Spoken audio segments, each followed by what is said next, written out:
Hey everyone, I'm back. Last week I did a video. We talked a little bit about equality of opportunity versus equity of outcomes, and it was running long, and I didn't want to go further. But there's more to be said, and I wanted to give a little bit more context, ways we can understand equity. So I'm going to start with two examples: one about sports and one about academia, and how we can see merit versus equity, two competing concepts, play out in these different practices. And then we can talk a little bit about Adler and his concept of fairness, and King and his concept of insiders and outsiders, and then a little bit about psychology and anthropology and how we can further understand the implication for holding people to different standards and what that means. So to start with, sports, excluding children's sports, which is more about personal and group development and learning skills and all this stuff, coping mechanisms, good sportsmanship. That aside, sports is about winning. It's about excellence. It's the purpose. It's the telos of sports. We want to see people do awesome things. We want to see the best do the best, right? Whether it's Venus and Serena Williams, whether it's Messi, Ronaldo, Steph Curry, take your pick. Take your favorite athlete, Austin Matthews. We want to see the best, and merit is the only thing that gets us there. Equity policy has no place, right? Consider in the past, you had Jackie Robinson. He was a great, great baseball player. We didn't get to see great, great baseball until, right, we pulled back from the segregation concept and allowed the best players to participate, right? We were actually limiting ourselves greatly on top of just being racist and shitty. So we want the best, and nothing else matters. Skin color, beliefs, this, that, or the other. I mean, as long as you don't break the law or beat your spouse, we pretty much put up with lots of bad behavior from our athletes, so we can see them do awesome stuff. Merit gets us there. Consider an example here. It's a little silly, of course, but that's the point. If we were to put merit somehow, equity policy into our sports, it would completely destroy the purpose of excellence. Let's say we go, well, we just don't have enough white guys playing in the NBA. How can we fix this? Well, you can just change the standards and just say we expect this percentage of the league to be white.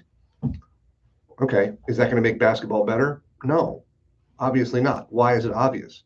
Because if those players were really good and deserved to be in the NBA, they'd already be there. We don't have to look at ethnicity. We could look at age, height, weight, take your pick, right? We don't have enough 42-year-olds playing professional soccer. Yeah, right. Would that make soccer better? Would we get a better product? No, of course not. Messi, no, Messi's not going to retire just yet. But Ibrahimovic, right? He was like 41, 42 when he retired. He was still killer. But he was starting to show his age. Equity is going to bring us a suboptimal product, particularly when it comes to sports with a purpose, telos, it's excellence. Let's jump over to academia. Why the comparison of the two? Because the purpose, the telos of the two practices are not the same. Do we want to see excellence in academia? Yeah, to an extent, of course we do, right? We want excellent research in the hard and soft sciences. We want to see great things come out. We want to see new knowledge produced. We want to see knowledge synthesis. It benefits the individuals. It benefits the institutions. It benefits society to have that new knowledge produced, to learn new things about chemistry and biology and cosmos. So excellence has its place, but it's not the only measurement. Universities, education in general, enriches the person. It enriches your life. It increases your earning potential. And so should only the best and the smartest have access to those benefits? No, those seem like society-wide benefits that everyone would benefit from individually, but the society would benefit from everyone having access to. And so maybe an equity policy in some sense would be appropriate in academia, not in sports. You could break that down and talk about all the various universities from the most elite right down to community colleges. We fall somewhere in between there. We won't go down that rabbit hole. The point is, it is reasonable that in academic endeavor, making space for people, for different groups, different identities, different demographic groups might be appropriate.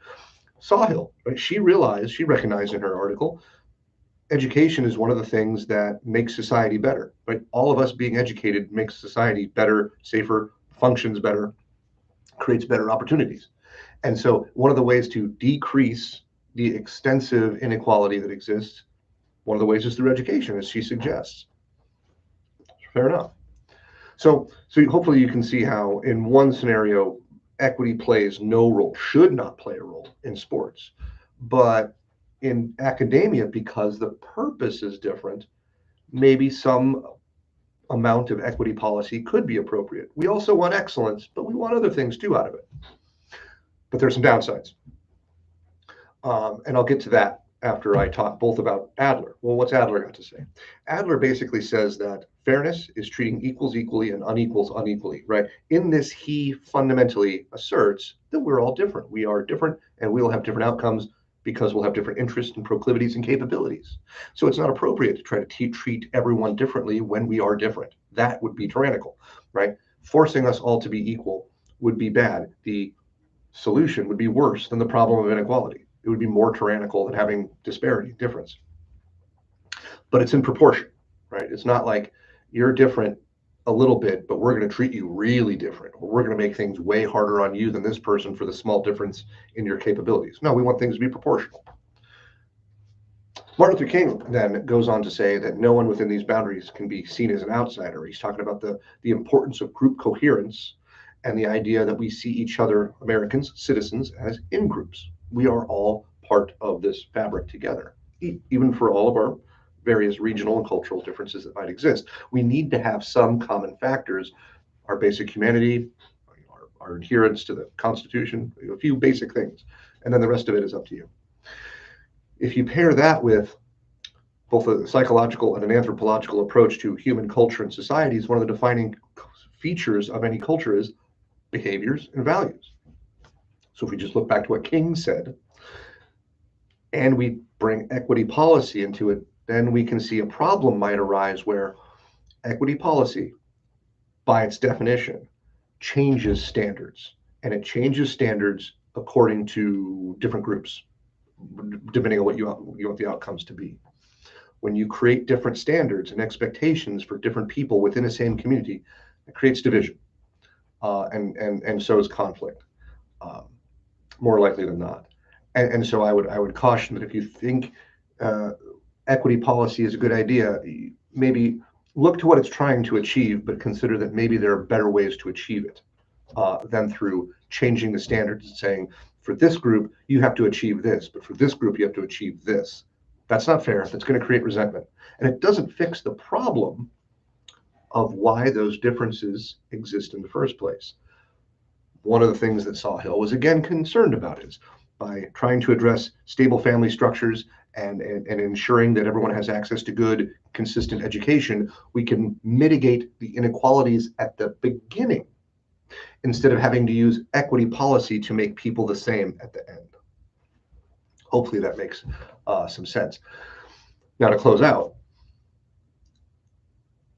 the difference created by the different standards shows that you see people as different from you. Consider, you go to Japan, you're sitting in a cafe, you take your chopsticks and you stick it in your food so they're pointing upright. Very inappropriate.